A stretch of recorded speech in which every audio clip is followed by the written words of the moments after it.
더불어민주당의 비상대책위원회 인선안 발표했습니다. 윤호중 원내대표와 함께 추적단 불꽃 N번방 사건을 해결하기 위해 만들어졌던 추적단 불꽃 활동가 박지원 씨를 공동위원장으로 선임했고요. 비대위원 8명 중 4명이 2030 세대입니다. 자세한 내용, 반성과 쇄신 의지로 읽힐 수 있는 것인지 권지웅 더불어민주당 비상대책위원과 이야기 나눠보겠습니다. 안녕하세요. 네, 안녕하세요. 네. 코로나19 확진으로 네. 화상 회의로 참여하셨다고 하는데 지금 건강은 괜찮으십니까? 네. 저는 3차까지 백신을 맞아서 별로 안 아플 줄 알았는데 생각보다 많이 아프더라고요. 그래서 다들 들으시는 분들도 조심하셔서 몸 건강하시면 좋겠습니다. 네, 네. 지금 며칠째 지금 격리 중이십니까? 제가 오늘 확진 판정을 받았고 아픈 건 한 3일 전부터 계속 아팠어가지고 네네. 확진이 좀 늦었습니다. 이번 주는 내내 격리를 하고 계셔야 되겠네. 네네. 자, 먼저 비대위 오늘 첫 회의도 하셨지만 먼저 총평을 좀 이번 선거 지금 청년선대위원장으로 이번 선거에 참여하셨었죠? 네네. 예.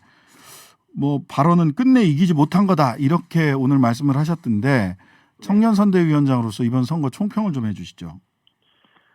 우선은 민주당 입장에서는 이번 선거가 시작부터 쉽지는 않았습니다. 네. 예를 들면 구도적 측면도 그랬고, 그러니까 각 출마하는 후보들이 정권교체론을 대부분 들고 나온 상태였고, 네. 그리고 정권교체론 자체가 높은 상태여서 네. 쉽지 않았는데 저는 당원분들과 지지자분들이 워낙 캠페인을 잘 해주셔서 네. 사실은 박빙의 선거까지 갔다고는 생각합니다. 그래서 아주 감사하다고 생각하면서도 네. 근데 그래도 진 건 진 거죠. 네. 아주 분명하게 졌는데 네.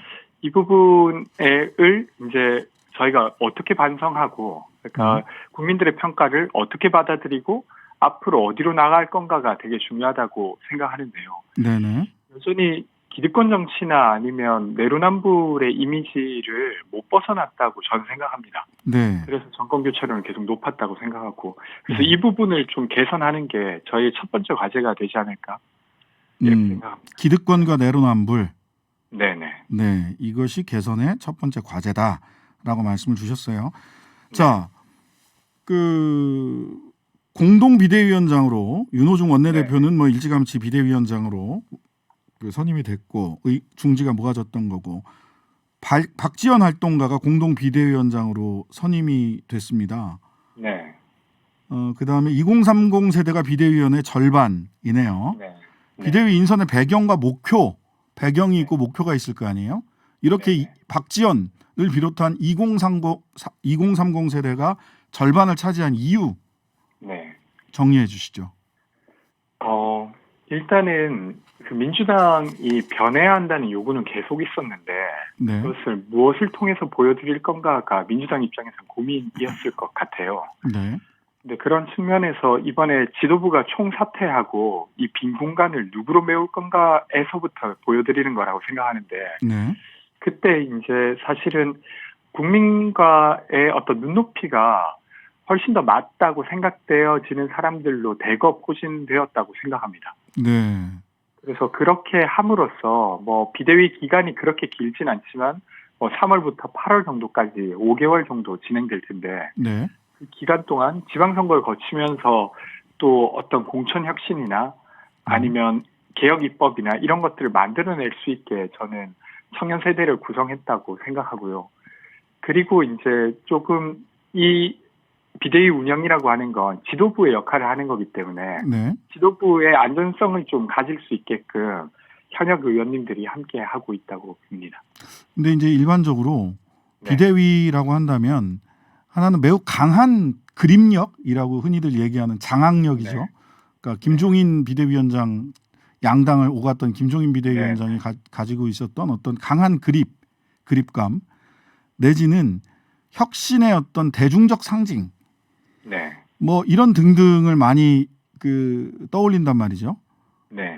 그런 측면에서는 조금 경량급 아니냐라고 하는 평가도 있습니다. 어떻게 보십니까? 저는 좀 우려되시는 부분도 분명히 있을 거라고 생각합니다. 저를 비롯해서 박지원 비대위원장님을 보면서 사실 당의 그립감을 잘 질 수 있을까라고 우려하실 수 있다고 저는 생각하고요. 네. 근데 이제 실제로 이제 그 방향키를 누구에게 줄 거냐는 되게 중요한 문제인데, 그렇죠. 방향을 바꿀 수 있는 사람에게 줘야 된다고 저는 생각해요. 네. 근데 일단은 그 방향을 바꿀 수 있는 사람이 저는 박지원 비대위원장이라고 생각하고, 네. 근데 이제 방향키를 바꾸더라도 그 방향으로 실제로 나아가게 하는 역량이 필요한데, 그것을 보좌하는 게 저는 민주당의 역할이라고 생각합니다. 네. 그래서 그런 시험 때에 민주당 역시 놓인 거 아니냐 이렇게 생각하고 있습니다. 근데 이제 김두관 의원님 같은 경우 네. 뭐 다른 비대위원들은 몰라도 윤호중 원내대표는 당 지도부로서 네.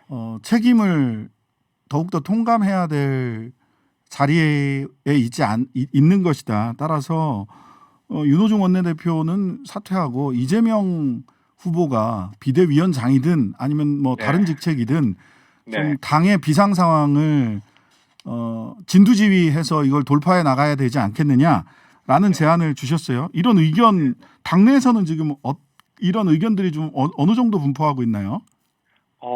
그런 의견을 가지신 분들이 분명 존재하는 것 같고요. 네네.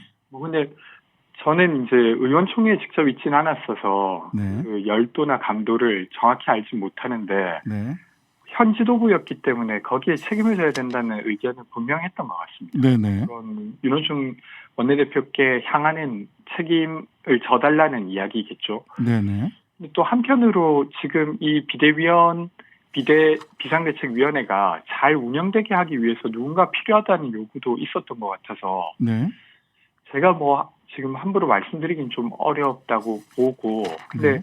여기에 이재명 후보가 직접 이렇게 등장하는 건 네. 제가 보기에는 별로 적절하진 않은 것 같아요. 이제 네. 막 선거를 치르셨고, 네. 굳이 또 한 80일밖에 안 남은 지방선거에 꼭 수장이 돼야 된다고 생각하진 않습니다. 네.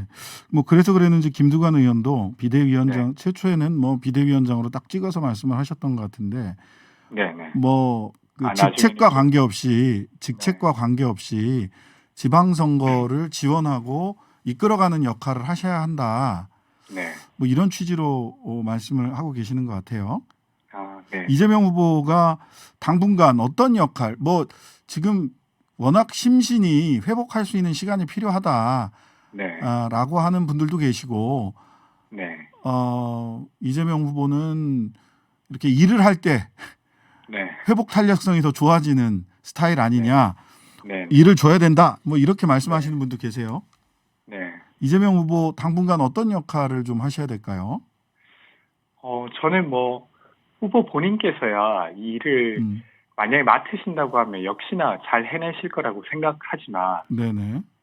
후보께서 직접 움직이시게 되면 역시나 대선의 연장선으로 계속 이 국면이 진행될 것 같긴 합니다. 네. 이제 그렇게 둘 필요는 저는 민주당을 위해서도 그렇고 네. 후보를 위해서도 좋지 않다고 생각하거든요. 네. 그래서 그렇게 하기보다는 좀 다른 사람들이 역할을 해서 이 위기나 어려움을 좀 극복해내는 게 좋지 않을까 싶습니다. 네. 자, 그렇다면 네. 그 향후에 비대위 활동의 목표를 기득권과 내로남불 이 이미지를 당 내에서 털어내야 된다라고 말씀을 아까 최초에 말씀 주셨잖아요. 네네. 예. 가시적인 조치가 필요할 겁니다. 정치라는 것이. 그렇죠? 네네. 그렇다면 기득권 내려놓기와 내로남불 이미지를 국민들로부터 내로남불 더 이상 안 한다라고 하는 인정을 받기 위해서는 구체적으로 어떤 가시적 조치가 필요할까요? 저는 뭐 한 3가지 영역에서 그것을 해내면 아마 국민들이 조금은 신뢰를 더 해주시지 않을까 싶은데, 뭐 입법적 차원에서는 저는 오늘 차별금지법을 일단은 먼저 말씀드렸습니다만, 이 외에도 사실은 정치개혁 법안이라든지 아니면 그간 소외된 사람들에 대한 법안들을 이야기하거나, 그리고 두 번째 영역으로는 지방의원 공천을 어떻게 할 거냐, 지방선거 공천을. 여기에 있어서 공천 기준이나 아니면 새로운 인물을 얼마나 세울 것이냐, 대한 부분이 있다고 생각하고 마지막으로는 추경 관련해서 아마 곧 논의를 해야 될 텐데 새로운 정부가 꾸려질 테니까. 네. 근데 이제 윤석열 정부가 한다고 해서 무조건적으로 막는다면 그것 역시 내로남불의 형태라고 저는 생각해요. 네네. 그래서 동의가 되고 꼭 필요한 일이라면 적극 협조해서 국민들의 삶을 더 낫게 하는 모습에 적극 동참하는 민주당이 되는 것, 뭐 이런 것들이 아마 비대위 체계 내에서 해야 될 일이지 않을까 싶습니다. 그러한 의지와 관계없이 네. 두 가지 정도가 곧 갈등 요인이 벌어질 수 있을 거라는 생각이 드는데 하나는 네. 정부조직법 개편과 관련해서 여가부 폐지안이 올라왔을 경우, 네네. 그 다음에 두 번째는 특검과 관련해서 네. 다 하겠다라고 얘기를 하는데 네. 지금 민주당이 내고 있는 상설특검 관련된 수사 요청서와 네. 그 국민의힘이 지난 작년 9월에 낸 이재명 후보를 딱 겨냥한 이재명 비리특검 네. 이 두 개의 안이 딱 부딪힐 수밖에 없을 것 같거든요. 네네. 그런 부분에 대해서는 네. 원튼 원치 않든 국회에서의 갈등 지수가 높아질 수밖에 없지 않을까 하는 생각이 드는데 어떤가요? 네. 저는 그 부분은 논쟁해야 된다고 생각합니다. 네. 그러니까 이제 새로운 정부가 꾸려져서 그 정부에 대한 어떤 존중 이런 것은 기본적으로 하되 네. 그래도 충분히 논쟁을 해야 될 주제도 있는 것 같아요. 예를 들면 이번 선거에서도 한 선거 투표하기 한 2주간 20대, 30대 여성들의 이재명 후보 지지율이 되게 빠르게 높아졌는데 네네. 그것은 이제 예를 들면 청년들의 문제를 여성 혹은 여성을 지원하는 제도에 탓으로 넘기는 갈라치기의 정치에 대한 반발이라고 저는 생각합니다. 네네. 근데 그렇게 되면 그게 이제 여가부 폐지 논란이랑도 연결되는데 네. 사실은 예를 들면 여성가족부를 개편해서 네. 원래 여성가족부가 했던 좋은 일들을 더 강화하게 하기 위함이라면 저는 민주당도 그것을 거절할 이유가 없다고 생각합니다. 네. 근데 지금 국민의힘은 지금까지도 사실은 네. 성격차는 실제하지 않는다라고 하는 전제하에서 아까 말씀드렸다시피 청년들의 문제가 마치 여성들을 지원하는 제도 때문에 발생한다고 해왔던 맥락을 그대로 고수한다고 하면 네. 저는 정부조직법 개편에 있어서 여가부 폐지만큼은 좀 갈등을 겪더라도 더 논의해야 된다고 생각합니다. 네. 마지막으로 한 가지만 여쭤볼게요. 간단한 네네. 건데 이번에 대선 끝나고 몇 명이나 입당을 했어요? 뭐 입당 러시다 이런 지금 홍보를 하시던데. 예. 10만 명 정도가 입당을 했습니다. 10만 명 정도가 입당했고 네네. 그중에 혹시 20대 여성은 몇 명인지 이런 것도 좀 구분이 되나요? 20, 30대 여성? 제가 정확히 기억나진 않는데 여성분들이 7, 80% 정도는 됐던 것 같아요. 70에서 80%가 10만 명 네. 중에 네. 예, 알겠습니다. 이러한 당원 구성의 변화가 또 네. 민주당이 변화에 어떤 동력으로 작동을 할지도 한번 관심 있게 지켜봐야 되지 않을까 싶습니다. 예, 네. 감사합니다. 지금까지 권지용 더불어민주당 비대위원이었습니다. 고맙습니다.